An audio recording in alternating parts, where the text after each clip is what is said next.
Okay, so let's have a look at these presets and how they are structured.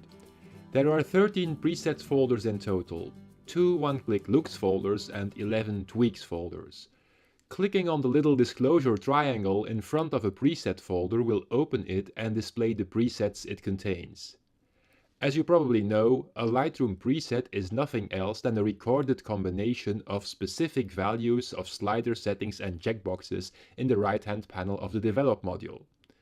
As its name implies, the one-click looks folder contains some 50 different presets that cover a wide range of one-click looks, ranging from a 1900 style albumin print to a very contemporary, grungy, almost HDR look like this one.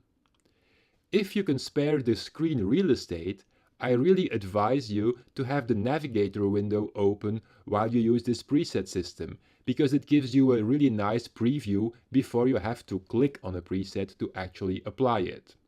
So these first 50 or so presets are meant to give you a really strong and quick starting point. Most of them, if not all, change a lot of sliders on the right hand side in one go.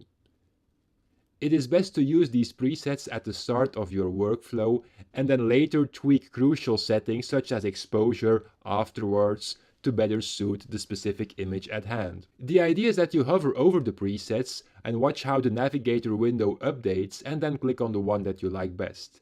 For example, for this image, I think I really like the 320 Dynarange preset, so let's click on it.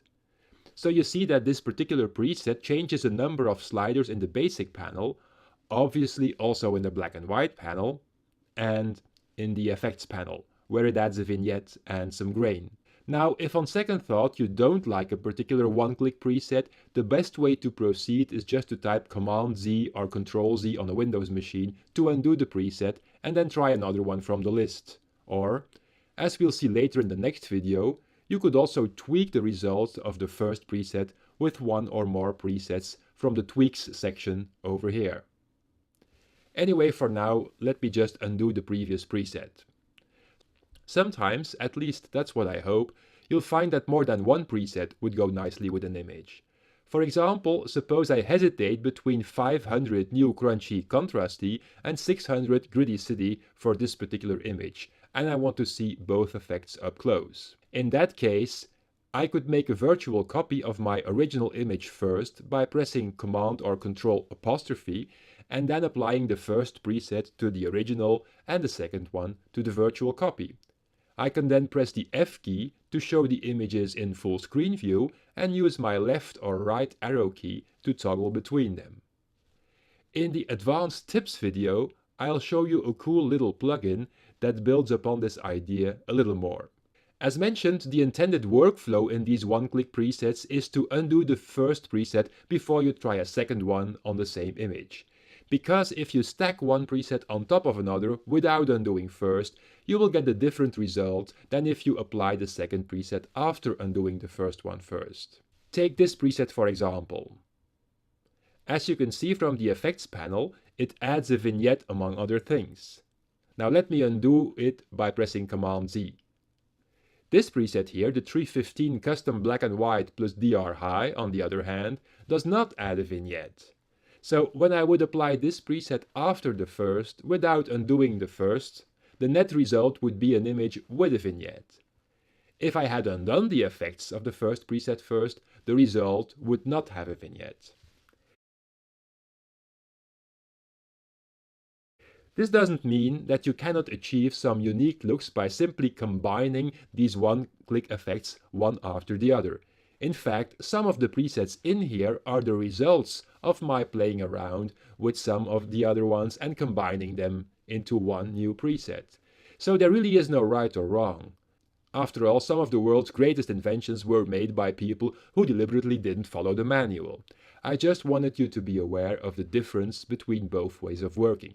Okay, now, while we're in this preset folder, I might as well talk a little about the numbering. Lightroom orders presets and preset folders in an alphanumerical way. The general logic behind my numbering is that in the one-click section, presets that more or less belong to the same style or family are in the same 100. For example, these three retro ones here, albumin, ambrotype, and daguerreotype are all in the 100 category, whereas these softer, more gentle conversions that make use of negative clarity are all in the 700s. Generally, the presets numbers go up by 5. The reason for that is that advanced users who would like to make a slightly different version of a preset can use the numbers just above or below in their naming scheme and that way keep related presets together. You'll also see that some of the presets have instructions or suggestions in caps. Especially when you're just starting out, I would recommend that if your monitor allows for it, you make the left panel as wide as possible so that you can see as much of the name of the preset as possible. You do so by dragging this little divider line to the right. Oh, and if you're working on a Mac, let me let you in on a little secret.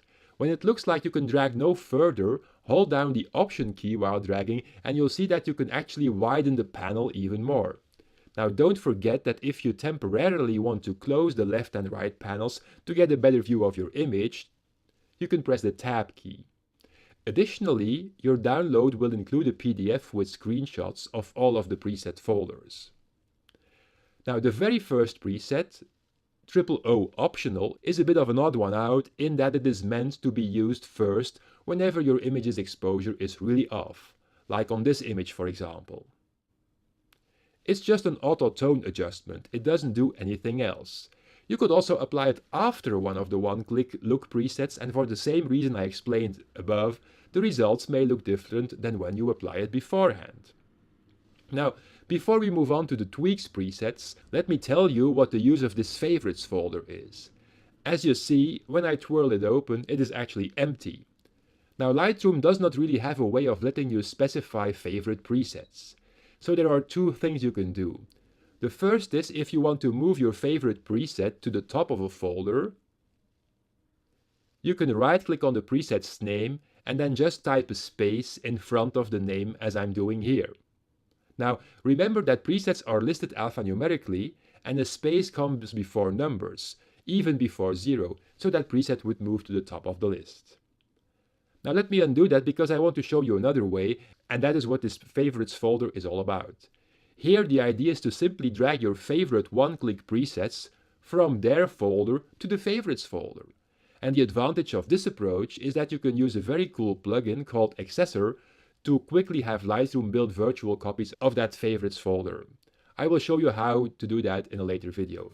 But first things first, in the following video we will talk about the tweaks presets.